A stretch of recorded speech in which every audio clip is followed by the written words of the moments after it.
کتنا بڑا اعزاز. ہم کیوں غافل ہیں؟ کیا ہمیں مرنا یاد نہیں ہے؟ اپنی توبہ کو کیوں مؤخر کرتے ہیں؟ انسان کو یقین بھی ہو کہ میری زندگی اتنی ہے تو توبہ اس یقین کے ساتھ مؤخر کرے، تو اسے پھر بھی خیال کرنا چاہیے کہ اب جو میرے دل کی حالت ہے شاید پھر دوبارہ کبھی نہ ہو. اب جو دل کی کیفیت بنی ہے عمر اگر وہ بھی تو دوبارہ یہ کیفیت نہ بنے. غلاف ایسے چڑھ جائے، غفلت اتنی طاری ہو جائے کہ دوبارہ اس سمت میں آؤ ہی نہ. بنی اسرائیل میں ایک شخص تھا، اس کو بذریعہ وہی خبر دی گئی کہ اس کی عمر 1000 سال ہے. وہ بڑا متقی اور پرہیزگار تھا. اس نے کہا میری اتنی لمبی عمر ہے اور توبہ کا دروازہ آخری سانس تک کھلا ہوا ہے، تو میں کیوں اپنے آپ کو عبادت کی بھٹی میں جلاؤں. اس نے کہا کہ میں 900 سال گناہ کر لیتا ہوں، 100 سال قبل توبہ کر لوں گا.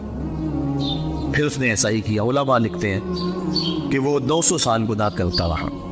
جب 100 سال رہ گیا اور اس کو خیال آیا کہ میں نے 100 سال قبل توبہ کرنی ہے، چونکہ دل اس کا سیاہ ہو چکا تھا، گناہوں کی لت پڑ چکی تھی. اب اس نے کہا کہ 100 سال بھی کیا ضرورت ہے دیکھی کی مٹی میں جلنے کی، آتش دیکھی میں اپنے آپ کو گالنے کی. میں 90 سال اور گناہ کر لیتا ہوں اور آخری 10 سال قبل توبہ کر لوں گا. پھر 90 سال بھی بیت گئے. اس کے بعد پھر 90 سال کے بعد 10 سال آئے، توبہ کا خیال آیا، پھر 1 سال قبل کر لوں گا، تک 1 مہینہ، 1 ہفتہ، علامہ رومی کہتے ہیں 1 دن باقی رہ گیا.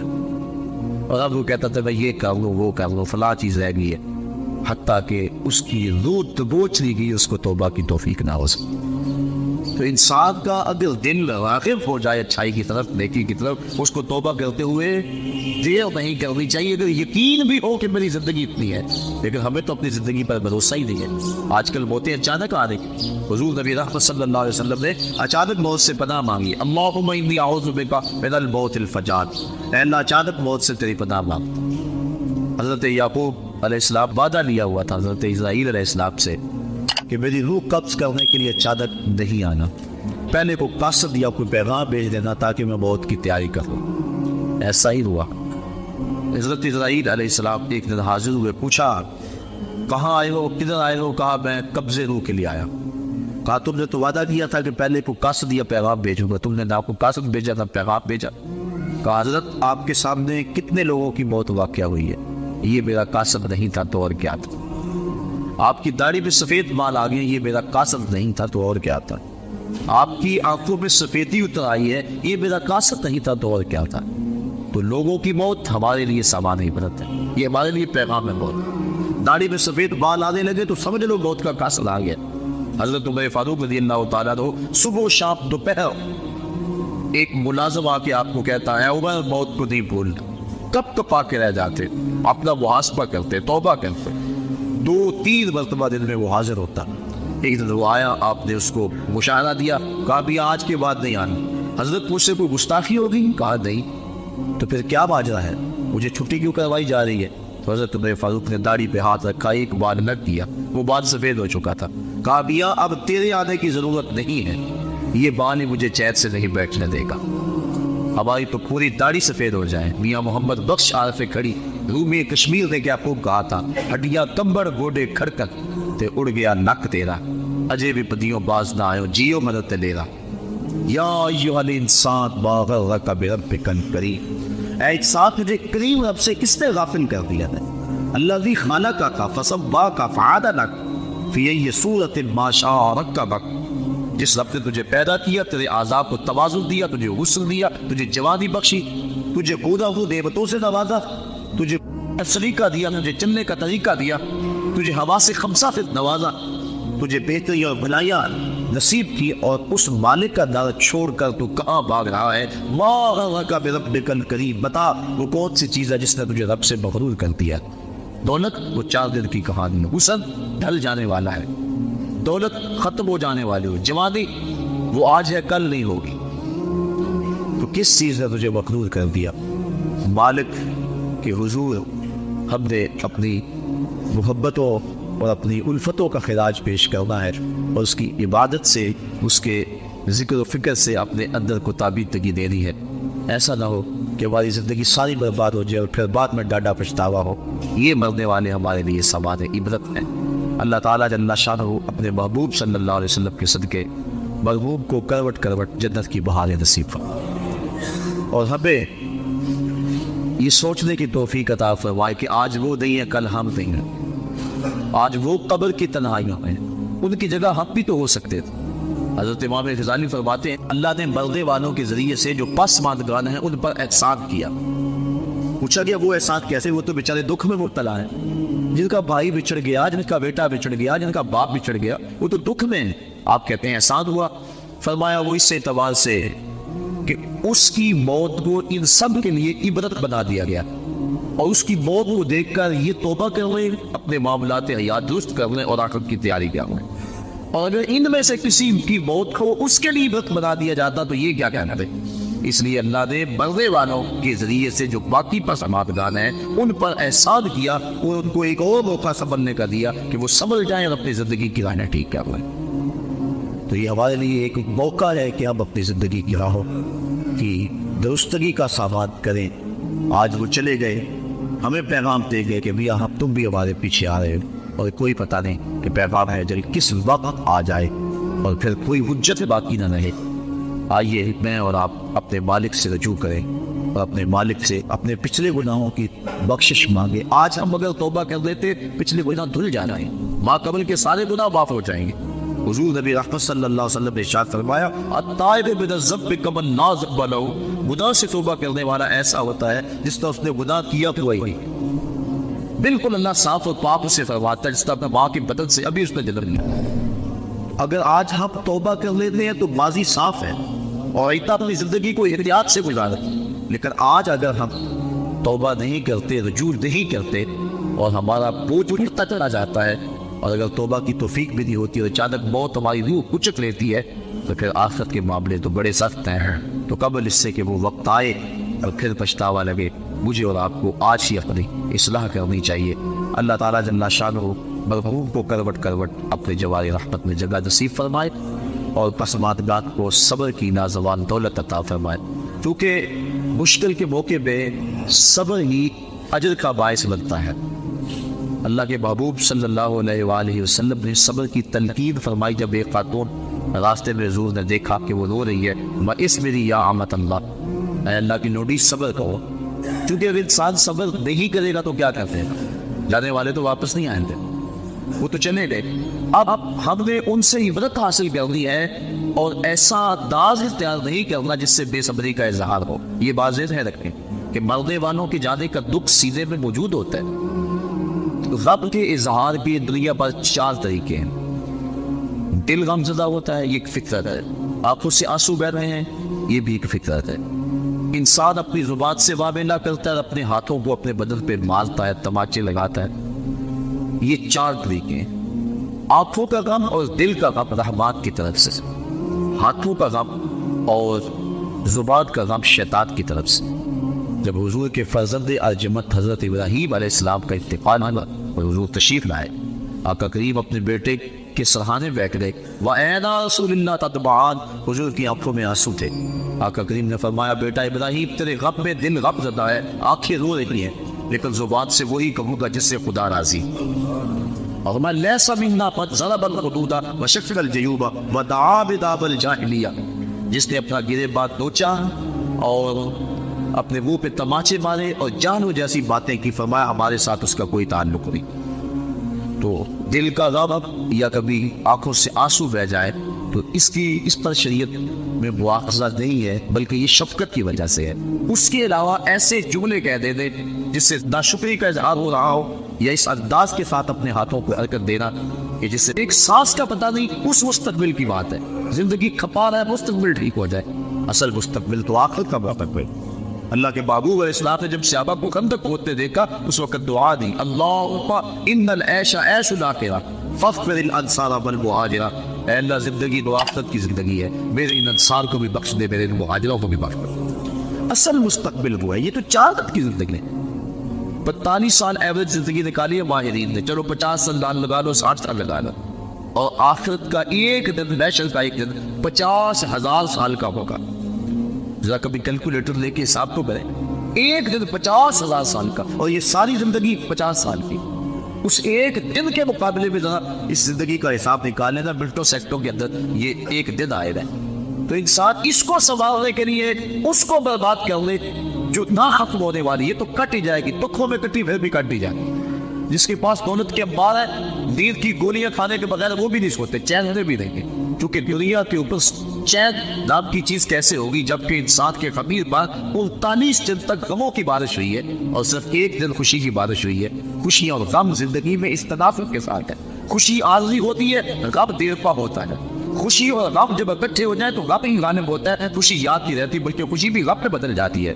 تو انسان کی زندگی میں دکھ ہے، اذیتیں ہیں، آزمائشیں ہیں، امتحان ہے، تو اصل زندگی وہ زندگی ہے۔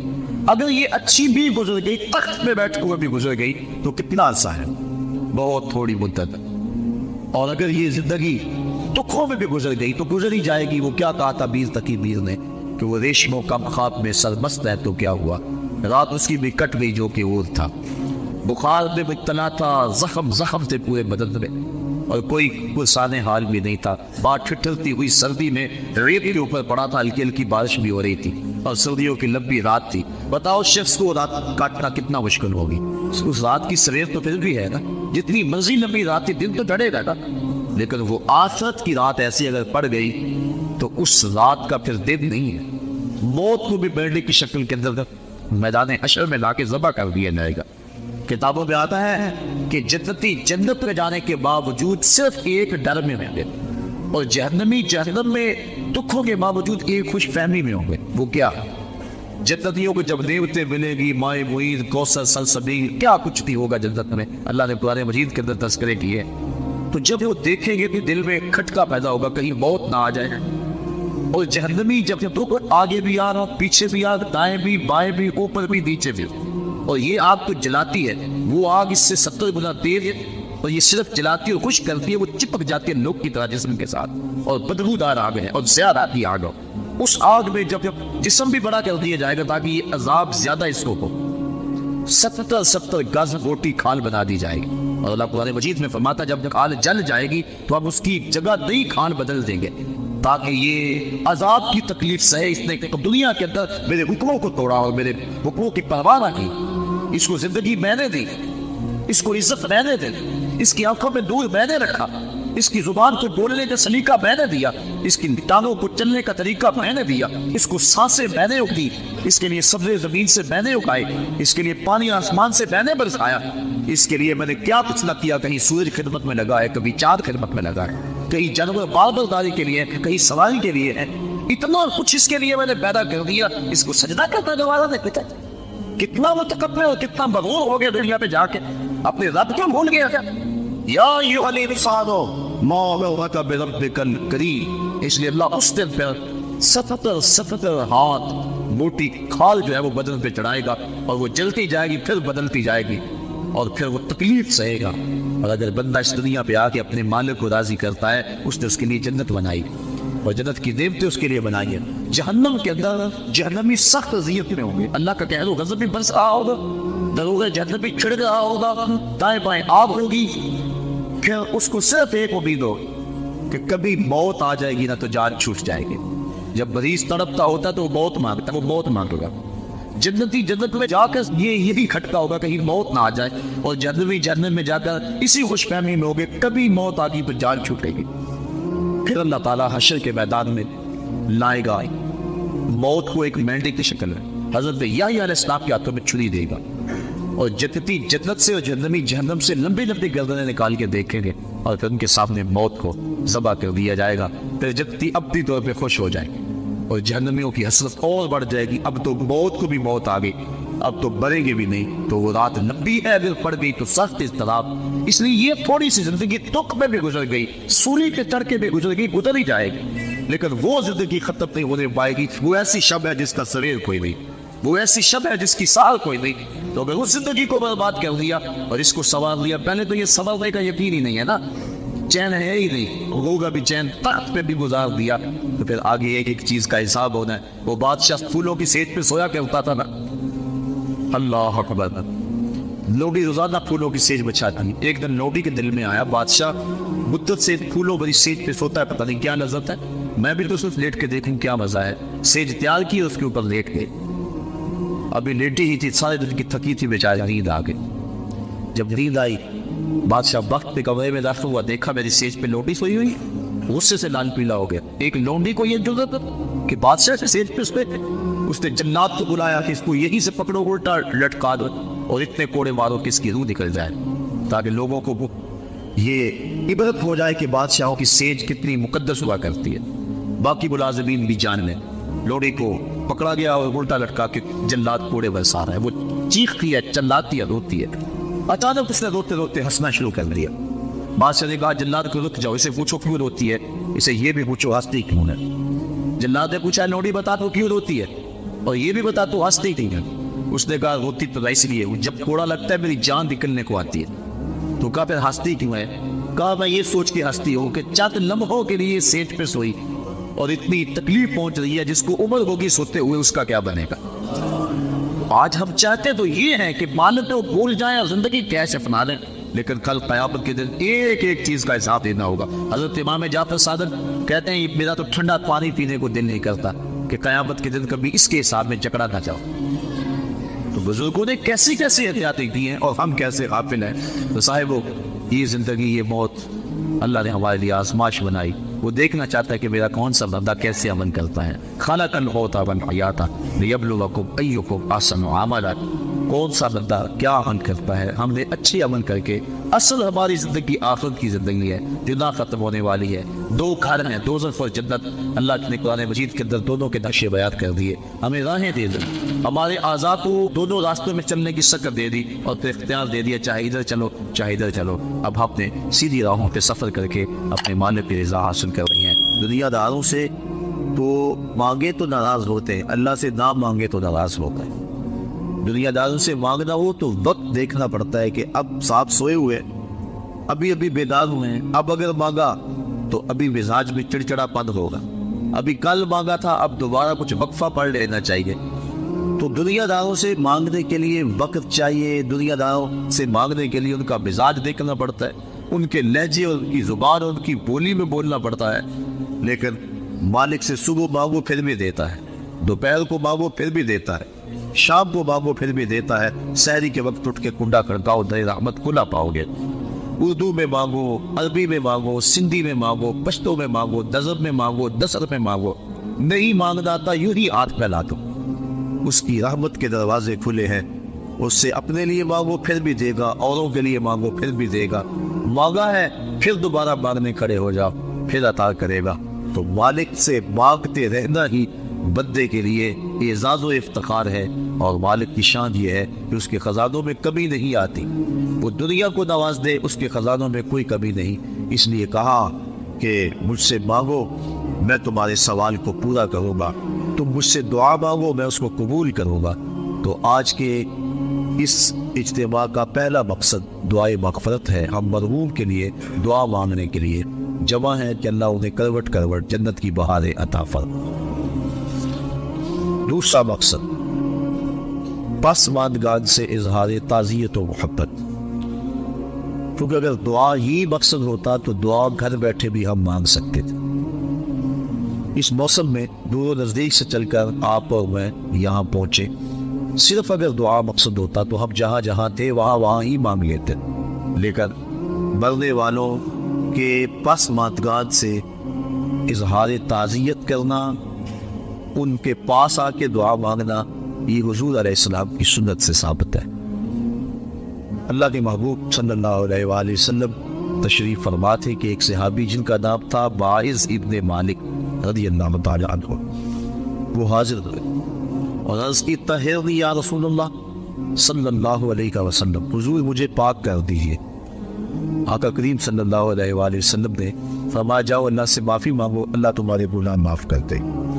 گئے, معافی مانگ, توبہ کی, لیکن استعاب ایسا تھا, کیفیت ایسی تھی, پھر پلٹ کے آ گئے. پھر کہا طہرنی یا رسول اللہ, آقا مجھے پاک کر دیجئے. حضور نبی رحمت صلی اللہ علیہ وآلہ وسلم نے ارشاد فرمایا جاؤ اللہ سے معافی مانگو, وہ تمہارے گناہوں سے درگزر فرمانے.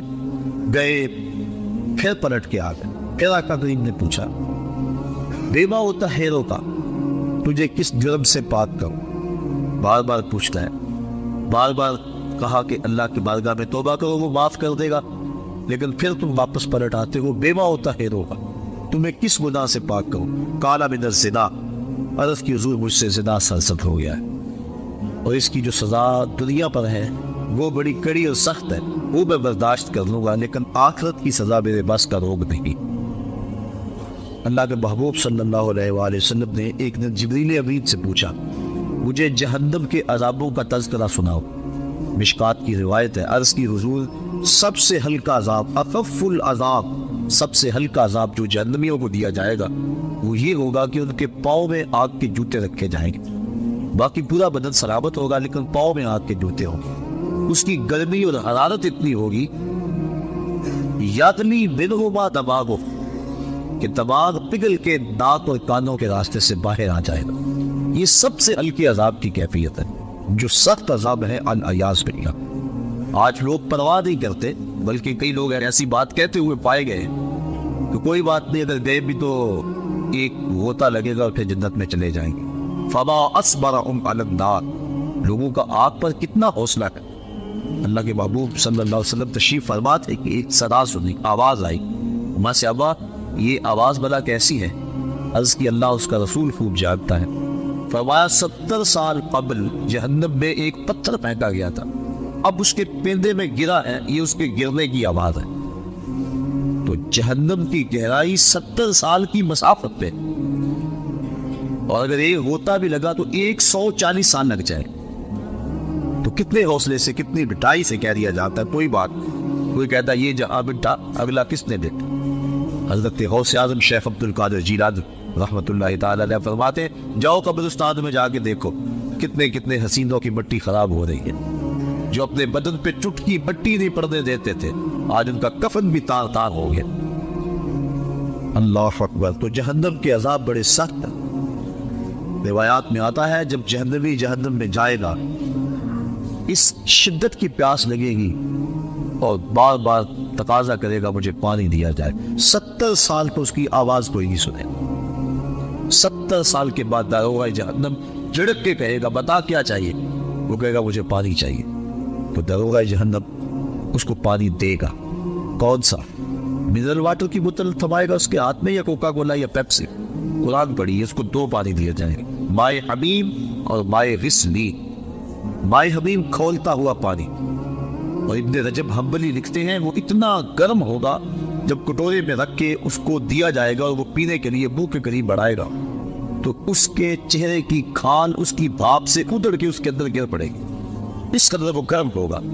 دوسرا پانی اس کو مائے غسلین دیا جائے گا، اور یہ جہنمیوں کی پیپ کا پانی ہوگا، اور اتنا بدبودار ہوگا اگر اس کا ایک قطرہ اب دنیا پہ ڈال دیا جائے تو اس کی بدبو سے لوگوں کے دماغ پھٹ جائے۔ انسان تو انسان رہے، جانوروں کے دماغ اس کی بدبو سے پھٹ جائے۔ تو وہ سخت عذاب ہے جہنم کی۔ عرض کی حضور وہ عذاب میں نہیں سہ سکتا، وہ سنسار کرنا سزا ہے زنا کی، شادی شدہ کے لیے، لیکن میں دنیا کے اوپر اپنے آپ کو پاک کر کے آخرت میں سرخرو ہو کے جانا چاہتا ہوں۔ آقا کریم نے فرمایا کہ اس نے شراب تو نہیں پی رکھی کہ نشے میں کہہ رہا ہوں؟ اسے نہیں پتا اس کی کتنی بڑی سزا ہے جو یہ بات کر رہا ہے۔ ایک صاحب اٹھے، منہ سونگا، عرض کی نہیں حضور ایسی کوئی حالت نہیں۔ پھر پوچھا آقا نے کہ اس کا توازن عقلی تو ٹھیک ہے؟ صحابہ نے عرض کی ہاں حضور صحیح الاواز ہے۔ اتنے میں وہ 4 مرتبہ بار بار اقرار کر چکے کہ حضور میں نے زنا کر لیا اور میں شادی شدہ۔ آقا کریم نے فرمایا باعث ابن مالک کو سنسار کر دیا جا رہا، سنسار کر دیا گیا۔ جب ان کو پتھر مارے جا رہے تھے، ایک روایت کے لفظ ہیں کہ حضور مسجد نبوی میں سخت اضطراب میں مبتلا تھے، آنکھوں میں آنسو، کبھی کھڑے ہو جاتے کبھی بیٹھ جاتے۔ کسی نے پوچھا بندہ نواز خود ہی تو حکم دیا اور خود ہی رو رہے ہو؟ کہا وہ میرا عدل تھا، یہ میری محبت۔ اب انہیں جب سنسار کر دیا گیا، حضور ان کا جنازہ پڑھانے کے لیے نکلے۔ کسی نے تحقیرانہ لہجے میں کہا نو واعظ نے زنا کیا تھا، بس آقا کریم کے چہرے پہ سرخیاں دوڑنے لگی، غصے میں آ گئی۔ تو میں خبردار اگر کسی نے میرے باعث پہ بات کی، میرے باعث نے ایسی سچی توبہ کی ہے اگر روئے زمین کے تمام مسلمانوں میں تقسیم کر دی جائے سب کی مغفرت ہو جائے، کہ اس نے اپنے آپ کو حد شرع کے لیے خود پیش کیا ہے۔ اور جب کوئی شخص اپنے آپ کے اوپر حد شرعی کا نفاذ کروا لیتا ہے وہ ایسے پاک ہو جاتا ہے جیسے ابھی ماں کے پیٹ سے اس نے جنم لیا۔ اب حضرت ماعز بن مالک کا جنازہ حضور نے خود پڑھایا۔